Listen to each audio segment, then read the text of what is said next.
What's up, everybody? It's Marcus D'Angelo, and we are back for another episode of the Hacksaw Hour. And of course, I could never do it without the man himself, WWE Hall of Famer, the legendary Hacksaw Jim Duggan. Jim, how you doing, dude?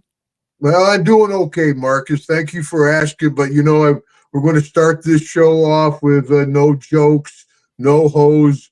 We're going to be talking about the big man, Hulk Hogan, and for a little respect, we'll start it off straight because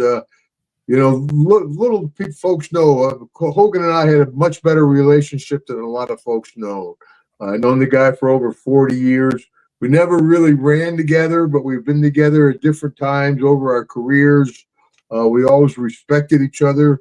If he got a call from me, it was something important. If I got a call from him, it was something real important. But yeah, I'll go ahead and I'll have to share with the folks, Marcus, the whole story if you'd like, brother. Yes, please. Well, I better take a swig because it's a ride, man. I'll tell you, man. Yeah, from what I had it at, I guess you guys would have first met back in the old WWWF. Is that true? I met him back in the WWWF. Yeah, a lot of folks are finding it on YouTube now. I wrestled as Big Jim Duggan with short hair and clean shaven, wrestling against Hulk Hogan. He had the big purple robe. Classy Freddie Blassie was his manager. And if it wasn't my first time on TV, it was my second or third. It was very, very close to one of my first times on television.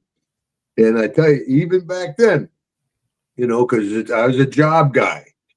Obviously, Big Jim Duggan did your job, jabroni.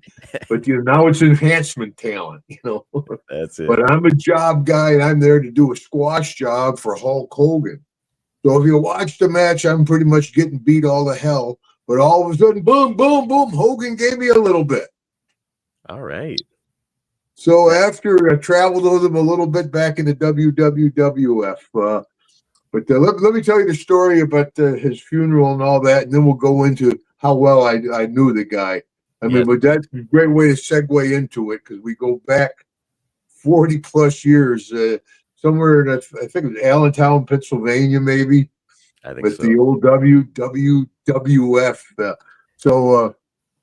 Anyway, so it's July 23rd. It's my daughter Celia's birthday. We drove down to Florida for that. We had a nice birthday. Deborah's birthday's the next day, I joke. I said, we had it planned that way, Celia. But anyway, Deborah's birthday's the next day. So I'm in the shower, taking a shower. Deborah opens the door. And right away, I know, boom, somebody's gone. I can just tell. So you run through your list of names. Who's the top five? I'm in there. I can't throw no stones, brother. I'm okay. It's not Ghost. I check, and I'm thinking that, the top two or three. And then she goes, no, Hulkster. Like, Hulkster? Where in the world did that come from? Mm-hmm. Now we know that he was much more sick than we knew. Me, I share my health issues with everybody, and hopefully some folks learn a little bit and get their checkups. And today I was at the doctor, and today is also Hulk Hogan's birthday. Right. It's great that we're taping a show on the Hulkster's birthday. He's about 6 months older than me, the big guy. And that's how, I was big guy, Hulkster, the man, whatever it was. So anyway, now she's Hulkster. So all day, my phone is blowing up. I got TMZ calling. I set up a meeting with Fox News. I set up one with Newsmax. And so anyway, we have dinner that night at 9 p.m. The WWF calls me at Hacksaw. We're doing a 10 bell for Hulkster in Cleveland. Jimmy Hart asked for you to be there. Can you make it? Yes. I didn't even think about it. Yeah. I'm like, yeah, we can make it. They were like, woo, we got a flight. You know what? So now we call, I can't think of the lady's name in travel. She's been there forever for WWE. But anyway, so she knows Deborah, the travel lady at WWE. So they get on the phone. Cleveland is sold out. I can't get into late night Cleveland. Pittsburgh, which is 2.5 hours away, There's no flights. It's the next day coming out of Orlando. We're in Orlando. We ended up flying into Detroit. They sent a nice big Suburban for us, picked us up 2.5 hours drive to Cleveland. Wow. We get to Cleveland, we tell the driver, pull in to a mall. We got to buy clothes. We have no clothes at all. All I got is flower T-shirts and shorts. We had to go into the mall, Ever had to buy a dress. Got a quick suit. Then we had to go to the hotel, took a jump off shower because we left early in the morning. Went right down to the building, and it was as has been lately with WWE. Nothing but respect. Young guys coming up, saying hello. I'm not good at remembering a lot of the guys. They're like, "Hey, good, nice to meet you." Go, Hacksaw, I met you about 6 times, you old bastard. But everybody was nice. Triple H came in and talked to us. Good to see Michael Hayes. We got the old Nabins, man, back from the Birds, back at the Georgia Championship Wrestling. Bruce Pritchard was there.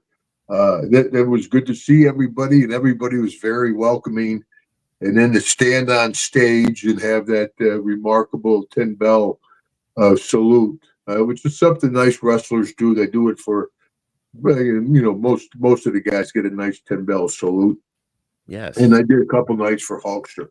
So that worked out. And next morning we got out, flew back to Orlando. No, our daughter, because our car was in Orlando. Our daughter, Celia, she drove it all the way up to South Carolina. So we just had to fly into Charlotte. She came and picked us up. She got on a plane to Orlando, and we drove back home. So it worked out well, all this logistics. Well, they were home for a couple of days, and then I didn't go to Piper, God bless him, one of my best friends. I didn't go to Pipe's funeral.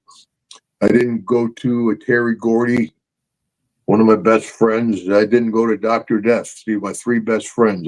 Deborah knows. It's just something, I couldn't do.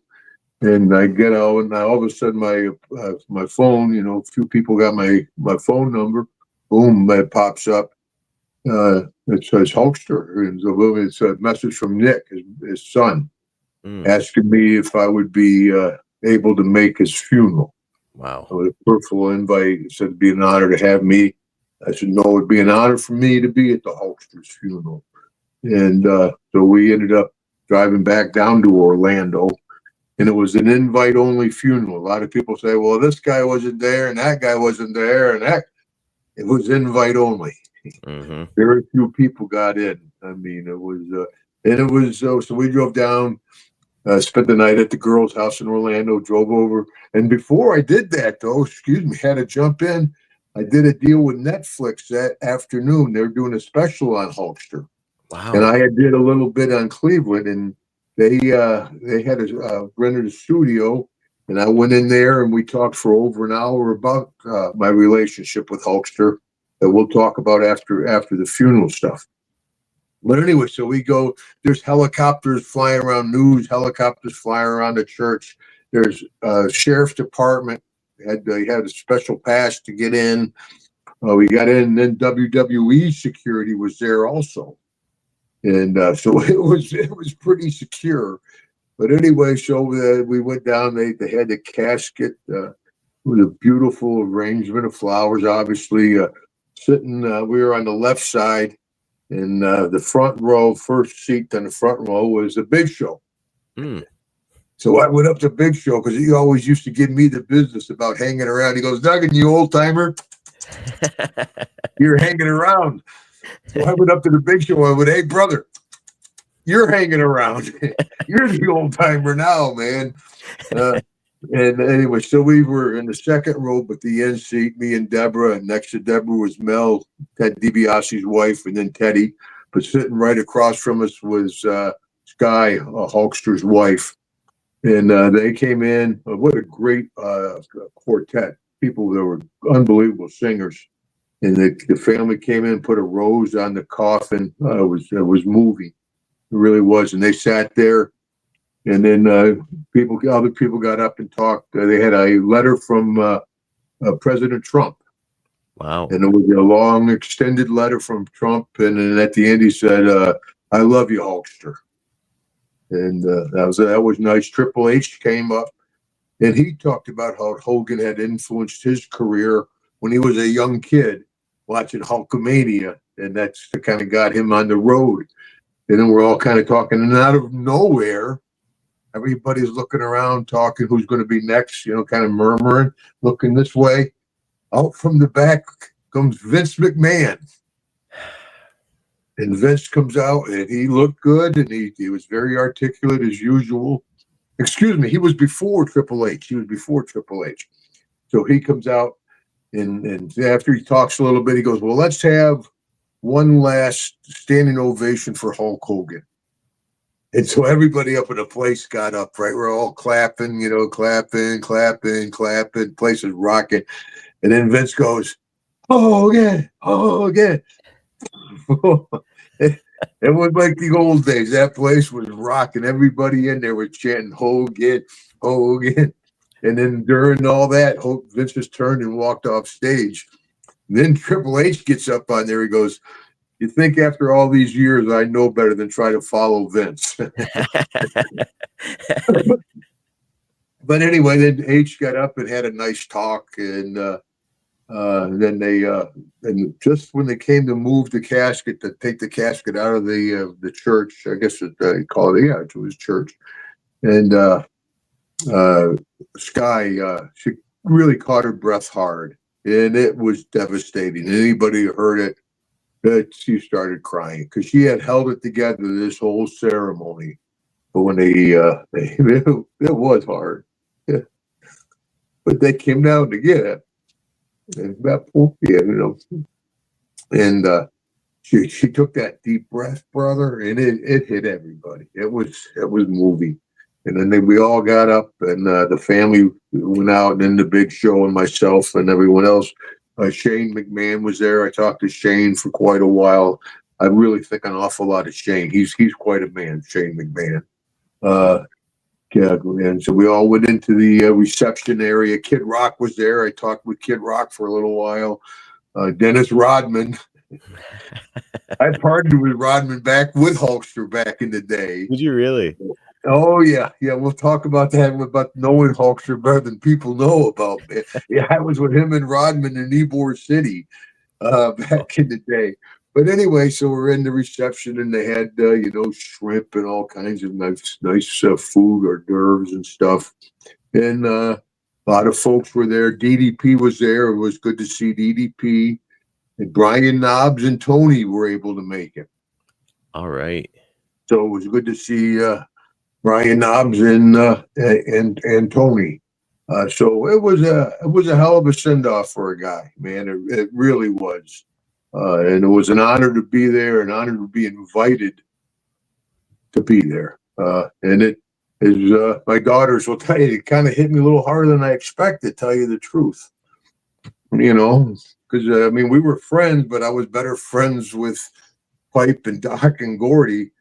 But we just had a different type of relationship, and maybe being closer to the end, it kind of hits a little bit. But, I hadn't picked up my phone for a couple of days, and I was feeling bad, and I opened up my phone, and there's a picture of your daughter Piper holding the Hacksaw Duggan wrestling buddy, and I said, that put a smile on my face. I needed that, brother. It's her fandom of you is just like the purest form of fandom too, because she has no idea what wrestling is or WWE or the Hall of Fame. To her, you're just my friend Jim, and who has toys. And so, man, she's your biggest fan. I can tell you that. Yeah, that's always nice, buddy. Yeah, that's so cool. So, but now we'll jump into how I know the guy, right? Yes. So I break in Texas. I'm working down at the Sportatorium for Fritz von Erich. World class wrestling. Yep. And I got my first pair of trunks from Gary Hart, and Gino Hernandez was showing me around, and I wrestled a few times down there. Not a whole lot. Somebody didn't show up. They threw me in. But then I went up to Glens Falls to visit my pop. He was still chief of police of Glens Falls, and the WWF was running a show at the Civic Center. And my dad knew Arnie Skolman real well. My dad's like, yeah, my kid wrestles. And Arnie's like, well, bring him down bring him down. And they brought him down. Like, oh shit, back in the day, you're a big Big kid. kid. Come on in, young fella. So I get in there and I wrestle. I remember I wrestled Moose Morowski at the Glens Falls Civic Center, and I beat him with a sunset flip. You went over in your first match. Yeah, and for WWW, I sure did. Yeah, I did. Now looking back at it, yeah, I never even thought most people are like, "What's the sunset flip?" Nowadays, you do that, they boo you out of the building, right? You have to And do a against Moose, flying suplex sunset flip. Moose was really well established, if I remember right, where he was pretty well known in wrestling. Actually, he mentored Jake a little bit when Jake was in Really, Vancouver territory. Yeah, I did not know that. yeah, and I'm Interesting. A upset. little sidebar there. So anyway, Sloan sees I know a little bit around the ring. He says, "Well, come down to TV." So I come down to TV, and like I said, one of the first matches I have, if not my first ever one on television, I'm looking on the board. It's Big Jim Duggan, short hair, clean shaven with a fireman mustache, red and black trunks, black boots, no knee pads, against Hulk Hogan with classy Freddie Blassie. I'm like, I Did you know scared to him at all? death. Now I'm Have you? still not over being in front of people with short shorts and patent leather boots and having the folks sit right there. I'm a football player. People are way away from me. You got people looking at you like this. I'm like, oh my God. Now I'm in there with Hogan, and just being in there at the beginning is pretty intimidating because Hogan is a guy, bless him, was a big man, especially back then. He struts around and all of a sudden he pulls open that purple robe. I'm like, oh shit. He's a monster. He was a monster. And I knew who Classy Freddie Blassie was. I grew up in New York, even though I wasn't a wrestling fan. Like him and Lou Albino, they transcended wrestling. I knew Mhm. who Classy Freddie Blassie was. So double to be in there with him. So anyway, we're having a match, and I'm a job guy. I'm a jabroni, and I'm supposed to do, of course. Now, like I said, it's enhancement talent. Proper terminology. The guy's enhancement talent. Yeah, they Yeah. don't like Okay, jobbers. which is probably nice. It's tough being known as a jobber, but everybody jobs. That's most everybody. That's part of the deal. Rite of And passage. then, so I'm supposed to do a squash job for Hogan. So for 2.5, 3 minute match that we're supposed to have, he's supposed to have 2 minutes and 90 or 59 seconds of it. Mhm. My thing is when they introduce me, yay, that's it. I figure that's all I'm going to get in the whole match. I was But during the middle of the match, boom, he goes like, "Give me a clothesline." I'm like, oh shit! And he alright. kind of registered. I'm like, "Holy smokes!" As a job guy breaking in, that was a little bit of a favor for me. It Yeah, was more than a little bit of a favor. It was a favor. He didn't just eat me up; he gave me a little bit, and he could mhm. have just ate me up like some guys did back then. Angelo Mosca ate me up. But Slaughter gave me a little bit, not a whole lot. He's Hulk Hogan. So then I traveled with him a little bit back then, and he had a big Lincoln Continental town car. And I'd always be like, geez, the gas has got to be brutal on this, brother. He goes, if I got to worry about gas, things aren't going good. I'm like, yeah, I guess. Because I'm driving my old beat up Grand Prix with 3 tires, one and one other oddball tire on my car. I get to ride with a Hulkster in his big fancy town car. So anyway, we didn't run together, but a couple times we went out to dinner. We went out to dinner one time with Andre after television, and I Wow. rode a couple times with him. And then off I went to learn how to wrestle. Now I go off and I come back as Hacksaw after I don't know probably 4 years before I Mhm. learned what I was doing before I developed Hacksaw, and I come back in and we renew our friendship. And so I open up a gym in Florida. You know what? Don't do it, brother. Everybody stings like, don't do it. I'm like, oh, it's red, white, and blue. It'll go good. But I opened up my gym in Titusville, Florida. Hacksaw Duggan's Muscle and Fitness. Forget trademark Muscle and Fitness. That was a magazine back in the day, right? But anyway, for my grand opening, because I lived on the East Coast in Titusville, over by the Space Center, Cape Canaveral. Everybody else, Hogan, Macho, everybody lived over by Tampa. So very seldom we would have a day off. Everybody's working all the time. On their day off, Hogan, Macho, Beefcake, and the two Nasty Boys drove all the way about 3 hours over to Titusville, came to my house. I had my pop with me. My pop, I love he was my best man in my wedding. I had my pop with me. We got one limousine. We all piled into the limousine, Hogan's jammed in there. We drive. We had the mayor, the whole town turned out for the grand opening. That was huge. Knobs gets out of the car. He picks up the mayor. It was great television. It really was. We get done. We all come back to my house. I give everybody submarine sandwiches. Thanks, fellas. Thanks a lot, guys. Thank you.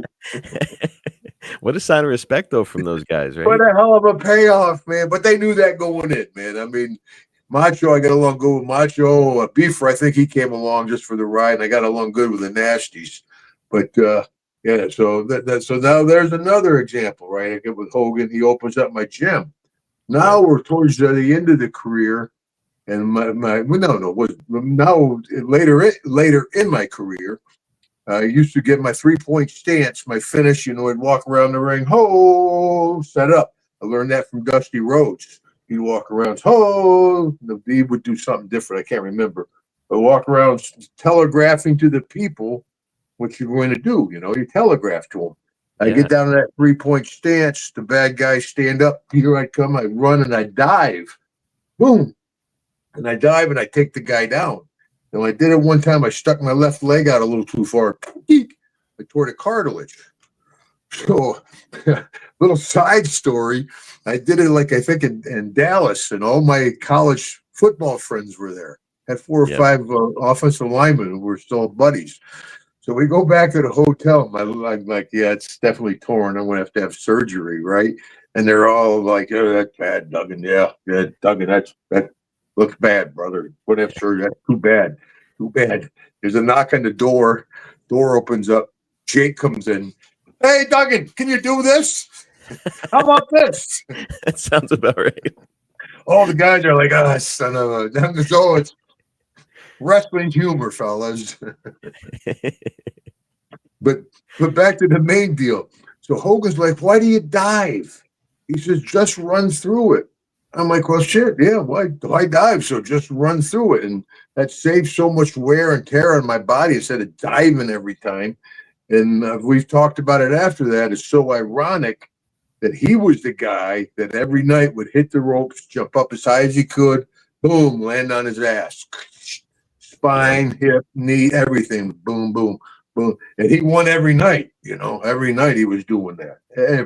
Twice on Sundays, right?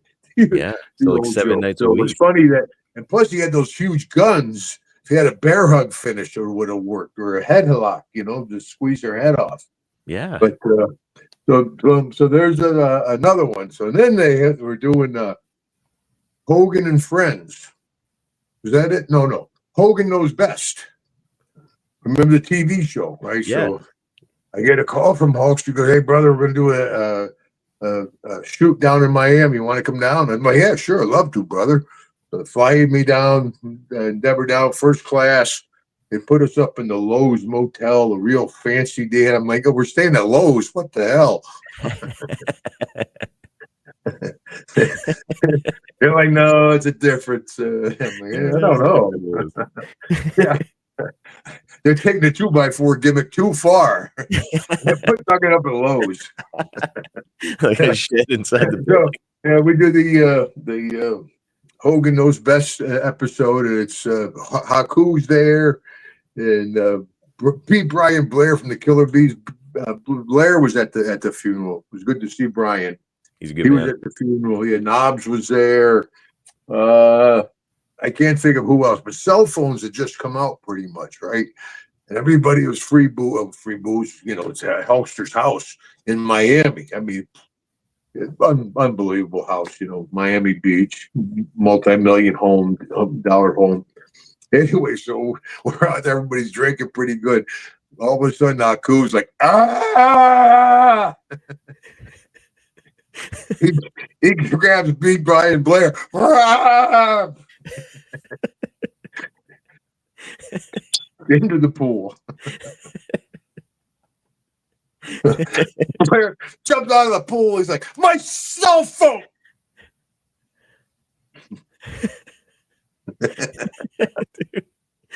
He had a cell phone with him, but he was like, my cell phone. No big deal. Yeah, it's fine. Cool. But anyway, so the deal with everybody got pretty ripped, and he was still married to Linda. And I've known Linda for a while. She's crazy as anybody. I mean, what the hell? I can't believe she can't die. She was at the funeral too. Linda was at the funeral. Mm-hmm. But anyway, so Linda comes home. She's all the boys. Bad move. Come out. All the boys are drinking by a pool. You know it's going to happen. Oh yeah. We talked Linda. I'm sure they loved it. The producers were like, this is great. So we did that. And now a couple of years later, after WCW, I think it was even after WWE, after my WWE run, we're getting late into the career. I get a call from me saying, hey, we're doing a tour. It's going to be Hulk Hogan and Friends. And I'm like, yeah, sure, brother. So he had like a half dozen and maybe a dozen dates around the country. And it was him, Hulk Hogan, Eric Bischoff, Greg the Hammer Valentine, the two Nasty Boys, myself. There's 5 of us. And we would travel around and go to auditoriums around the country, and we would have Q&A. Right, all the fans would come and they would also have a photo opportunity and autographs and a Q&A. It was a nice little setup, right? Yeah. Except for Hulkster. If out of those 6 guys sitting there, and you got a question, who are you going to talk to? Hey Hogan, hey Hogan, hey Hogan, hey Hogan, hey Hogan, hey Hogan. It was like Barbie show. I got 2 daughters. But anyway, he was doing all the work. We're sitting there like, yeah, this is great, Hulkster. You got him, buddy. Thanks for bringing us, man. Yeah. So we did a few of those. And then on one of those, I think we were like in New Mexico. And we had like a 7 o'clock flight or something. We're at the airport at 5 a.m., or early, 4th or whatever. It was the the show was at a Indian casino out in New Mexico, and they took us to the Chiefs room. Pretty nice. All the waitresses all looked alike. They all were dressed in like pattern dresses, really, really tight. Had big cigars for everybody, the best whiskeys. So anyway, it's like, hey, we got a flight to catch. What? Let's not do it. Yeah. So we get to the airport. Everybody feels horrible. Everybody's got their sunglasses on. We walk in, and it's the first flight out. So it's pretty crowded in the morning. We walk in, and sure enough, as soon as we walk through the doors, people are like, it's Hulk Hogan. Hey, it's Hulk Hogan. Here's Hulk Hogan. And here they come. And they're like we're up against the wall. They're in a semicircle. Everybody's taking pictures of them, And I was like, come on, folks, give the guy a break. Give the guy a break, man. It's early in the morning. And Hogan's like, hey, hacker, it's just the deal. Mm-hmm. We're like, wow. I mean, and we all worked to get to that point. But it's a burden. He is the only guy I've ever seen travel with a celebrity.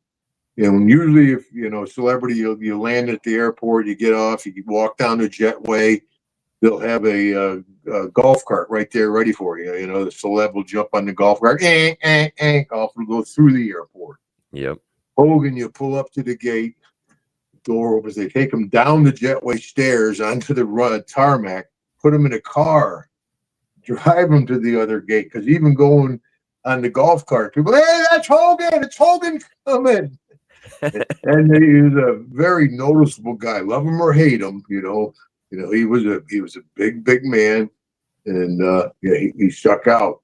But yeah, I've always got along with the guy. He got a lot of criticism, a lot of heat, or I guess he was dropping the N bomb a whole bunch. But I said, he is free of sin. Throw the first stone. Everybody's done things they said that they're ashamed of and wish they could take back. But to micro zoom on that and say the guy's a racist. Hulk Hogan was not a racist. I seen him interact with Junkyard Dog. I seen him interact with Kamala. Him and we were on the King Air days when we used to have King Airs. It was me, Dog, Coco, and Hogan on the flight. I mean, we all eat and drink together. It was no racism at all. The Brandon, and then of course the big boo job in California where they booed him off the stage. Mm-hmm. I mean, but as Jimmy Hart, Jimmy's a good friend of mine. We're from Legend House, the reality show we did. It was Jimmy took this hard. Jimmy and Hogan were 10, 20, 30 times tighter than me and him, or him and anybody else. Him and Jimmy were tight. But as Jimmy said, hey, it's California. It's very political. Everything's political nowadays. And Hogan, as I told the folks with Netflix on their special, it doesn't take your political out of it. Hogan could talk about Kamala or Trump. Didn't matter. When he was out there, if he exchanged, no matter what, it was an unbelievable speech. It was great. Yep. I mean, if he did it for the Democrats, they'd be going, "Hey, that was great." I mean, just exchange names. It was a hell of a delivery. He made wrestlers look good. He was articulate. He made everything. I think he was sick as hell back then. Yes. He was sick as could be. Nobody knew how sick he was. And he gutted it up, tore off the shirt. The place went nuts. I mean, too bad it got so political that you couldn't, even when he was down, people were posting political things. That's too bad. Yeah, even after he passed, negativity. But yeah, I had a good relationship with the man. I've been down to his bar in Clearwater. Deborah and I have been down there with our daughters, and we sang. We did the karaoke. So I sang Janis Joplin. "Oh Lord, won't you buy me?" How bad can you screw that up, right? I bet it got over big too. But I got up on stage and got with it. What the hell? Yeah.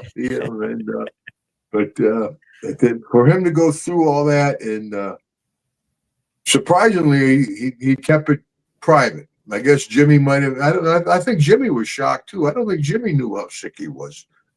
I think maybe his immediate family knew, but I don't think anybody else knew how sick the big guy was. There have been a lot of opinions expressed by people who didn't know Hulk Hogan personally ever since his passing. And, like him or hate him, as most people say, it's when you think about professional wrestling, most people, even if they've never watched it a single time, their first thought is, oh, that's what Hulk Hogan does. Yeah. He's become synonymous with the business. So, even if you dislike what he may have done outside of wrestling, everybody who's in wrestling, myself included, all owe a debt of gratitude to Hulk Hogan because it would not be what it is today without him. Yeah, that combination of Vince and Hogan at the right time and took the business worldwide. I mean, I've wrestled in 30 different countries. And I don't think that would have happened without the combination of Vince and Hogan. It might have been big, but when we first went over to England, when the WWF first went over to England, it wasn't the Beatles, but it was close, brother. I mean, we flew in the Heathrow Airport. There was hundreds of fans out at the airport. We had motorcycle escorts all around our buses. They had armed guards at the hotel. I mean, Wembley Stadium, Royal Albert Hall, Sheffield Arena, the arena there in Paris. It was crazy how big wrestling has gotten. I think Hulk Hogan is a huge, huge part of that. Of course, the business also is bigger than anybody, any one person. You Yes. know, there'll never be another Bruno San Martino. Boom, there's Hulkster. There'll never be another Hulkster. Boom, there's John Cena. There'll never be another John Cena. Boom, there's The Rock, I guess. I mean, Yeah. the torch passes on, but for the guy at the right time, at the right moment, with the right gimmick, he was a marquee kind of guy. Him and Warrior, they're the guys you want as your marquee guys. You know, and I think that's one of the reasons I got along with Hulkster. He didn't really see me as a threat. I realized I didn't have I was all older in my career. Hogan's Hogan. I can fight him and try to take his spot or jump on the bandwagon and ride it along. So, like, we use that analogy many times, more like a band than a sports team. So, old Yep. Hogan, man, he's my lead singer. I've been playing the drums for 40 years, man. It's been a great, great spot. People like, well, you weren't champion. You know, you said before that you wish you had been more of like sometimes you looking back on it, you're like, I wish I would have gotten more into like the politics or like done the office stuff or talk to the guys more and try and lobby. But the fact of the matter is, Jim, most of the guys, not just there's like a small handful of guys who had a career as long as yours. Whatever you did the right thing. Oh yeah, and people say, well, who do you think the most successful wrestler in wrestling was? I said, well, I think Hacksaw Jim Duggan. Yep. I'm still alive. I've been with my wife for 41 years. I never had to go to rehab for booze or drugs. I put two daughters through college. At almost 72 years old, I travel the world signing autographs. I don't know who's had it better. You've done the impossible in wrestling. Everybody says it's like, oh well, something's got to give, but honestly, like you're one of the few guys that got to kind of have your cake and eat it too in wrestling. And it's Well, cool. yeah, well, I've had my health issues because I put a lot of junk in my body back in the day. Not like a whole lot of guys. I mean, I experimented with stuff. I never really got hooked on anything, steroids or anything else like that. But I can't throw no stones. I did pretty much as anybody else, but I just never got addicted to it. But now, of course, I'm still messing with my prostate cancer. I got a heart issue myself. That's like I said, when Deborah opened the door, I was like, oh shit. There's only a few of us left now. Teddy was sitting there next to me with Mel, and he's looking over at me like, man, Jim. I'm like, I know, Ted. Not many of us left. Bill and Barry, Haku. Haku was there. It was good to see Haku. I haven't seen him in a while. I knew Haku back in like 1980 in Hawaii at the Chateau Blue. And his boy wrestles. Yep. And he was, I don't know the young guy's name, but he was there. He's one of those guys I met 5 times. Hey, he goes, Hacksaw, I met you already. And Haku's daughter. But I And told him the Haku, story when Haku and I were living together in Hawaii. We were living at the Chateau Blue, right there in the Hell of Moana. And I brought Deborah over one time. We pulled up in front of the Chateau Blue. She wouldn't get out of the car. It was a rough joint, man. We were making $40 a week. And, yeah, it was a tough, but it was good to see the old the all-you-can-eat Chinese buffet. The guy hated us, right? Me and Haku could be like, "No, wrestler! All you can eat, brother. We're here." start making you guys pay double. But yeah, it was good to see Haku. And that was a nice send off for the Hulkster, for the big man, whatever you want to call him. I know a lot of people, hate him. Way it goes. A lot of people hate me. I said that's why everybody should be a bad guy wrestler for about 6 months. Mm-hmm. You get used to people saying the worst things in the world to you. You dirty, cross-eyed, SOB, fat bastard. Yeah. Yeah, then it just rolls Come off up your with something back. original, will you, brother? Well, the other thing I wanted to point out about Hulk before we wrap this one up today is that it's lightning struck twice for Hulk. It wasn't just his first run as Hulkamania, which was incredible and unfathomable at the time. But then, so he's the biggest star of the '80s, and then in the '90s, he becomes the biggest heel of the 90s. So the biggest baby face of the 80s, the biggest heel of the 90s, two different companies, Jim. I mean, unheard of Yeah. success. And that shows the master Hogan was. He saw Hall in action, the NWO. That was a rocket ship, man. That was heading to the moon. That was going to blow right by Hulkamania. That was boom. And so Hogan, the master he is, he goes, well, let me take over this rocket ship and become Hollywood Hulk Hogan, and boom, just take it even farther than it was going. I mean, that was a master stroke. Colin Nash didn't want him on board. Nope. They knew they were going to take, he would take all the shine off them. It's Hogan, man. Hogan's Hogan. And, he talked to me about being a member of the NWO, but that wasn't for me at all. Yeah, You they were know, having too. That's when they were putting everybody in, and I was ready to do my own deal than do the finger kiss. Hacksaw Jim Duggan doesn't do a finger kiss. and we saw what happened when they turned a heel. The fans made baby anyways. Well, I think the company went under. Yeah. That'll teach them. I told Turner, I said, Ted, It just goes to show. yeah, they'll show you, buddy. Well, so we are going to wrap this one up, but before we do, Jim, I did want to point out a couple other things. The first other thing is that there's something else that happened in wrestling very recently that flew very under the radar as a result of the untimely passing of Hulk Hogan.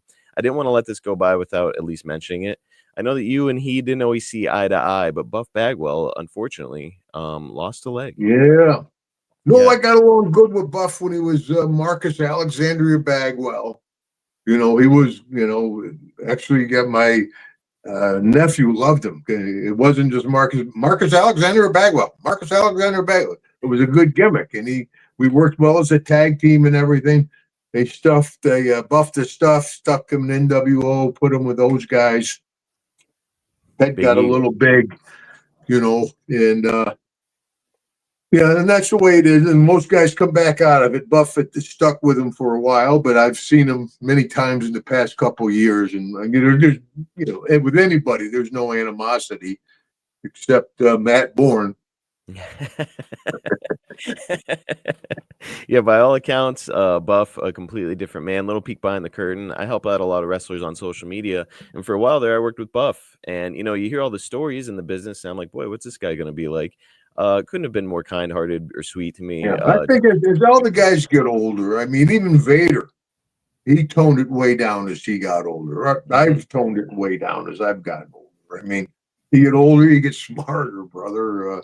And you appreciate things more, and you appreciate the fans more. Christ, so often folks come up to me and they don't think. They go, well, I want to say thank you, Hacksaw. Thanks very much. And I'm like, no, brother, thank you.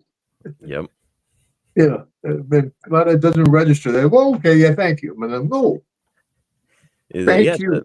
They afforded you guys the wonderful lives you get to live. So unbelievable life I've had. But I do want to just do a shout out for Buff. But Buff everybody, I'm glad to see Buff doing well.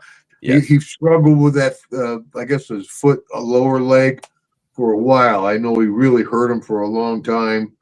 So God bless him. At least he got it cut off and no more pain anyway. Yep. Strong, resilient. I saw him in a video somewhere. He was scooting along pretty good on the stick. So yeah, he's doing well. I would imagine he's going to get a prosthetic and everything's going to be fine. And but yeah, God bless Buff. It's a shame, but I'm glad he still got his life. Work a whole new gimmick. Pull the leg off, hit the baby face. Didn't Mad Dog Vachon do that? I'm pretty sure he did. I'm sure. If to come up with something new in wrestling, it'd have to be like a guillotine.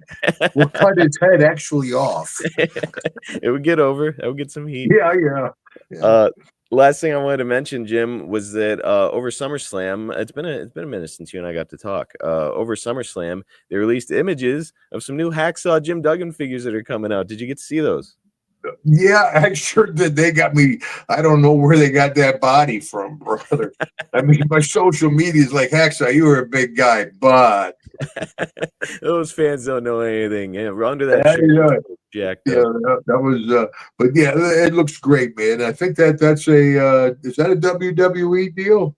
Those are all WWE produced, so they've got the wrestling superstars. Cool. Well, I know they were coming out. We We signed that contract in January, so I'll probably get a check in 3 years. Well, it wasn't just those really muscular figures of you either. Those are the Oh, WWE superstars. They also made the Ultimate Edition Hacksaw Jim Duggan figure. It's supposed to be the ultimate Jim Duggan figure ever made. More articulation and a couple different heads with different expressions that the fans can put on. wow. Yeah, so that one's coming out here very soon as well. So Very cool. Well, Hacksaw Jim Duggan's still out there. remember, they're not dolls, they're action figures. That's right. That's right. I'm glad you signed the contract, man. It's cool that they're making new toys of you. And folks, if you just cannot wait to get out to meet Hacksaw Jim Duggan, it's just he's not getting to your city soon enough. You got a couple options, pal. Get over here, up above my head. It's the QR code for Cameo, where you can get a personal message from Hacksaw. Yeah, I've been doing a lot of cameos lately. Have you really? Yeah, a lot of birthdays for some reason, man. Did a lot of and a few Summer Slams, you know.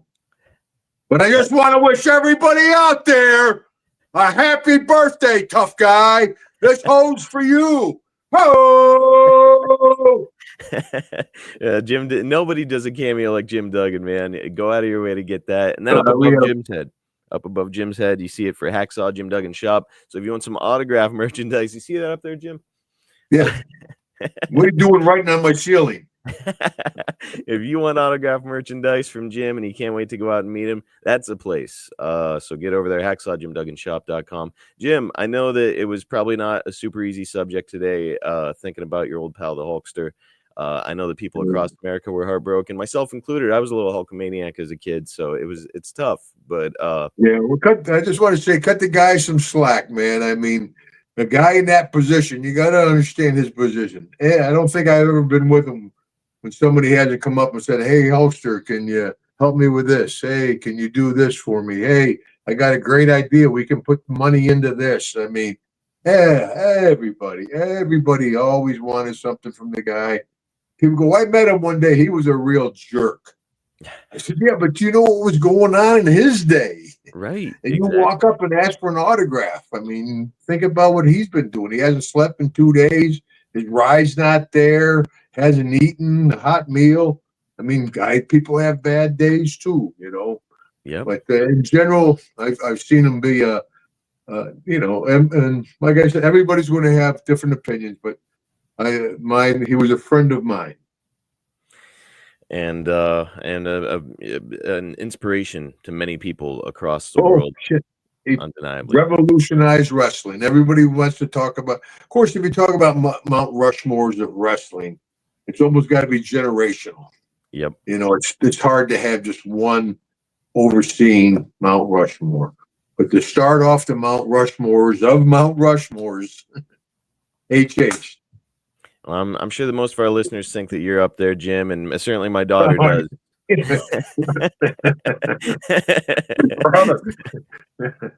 So, hey, man, I really appreciate all the time today, and go get some relaxation. You've been flying all over the place yourself. I hope you get to. Yeah, we're laying low. I think in next weekend we're going to be out at Lake Tahoe.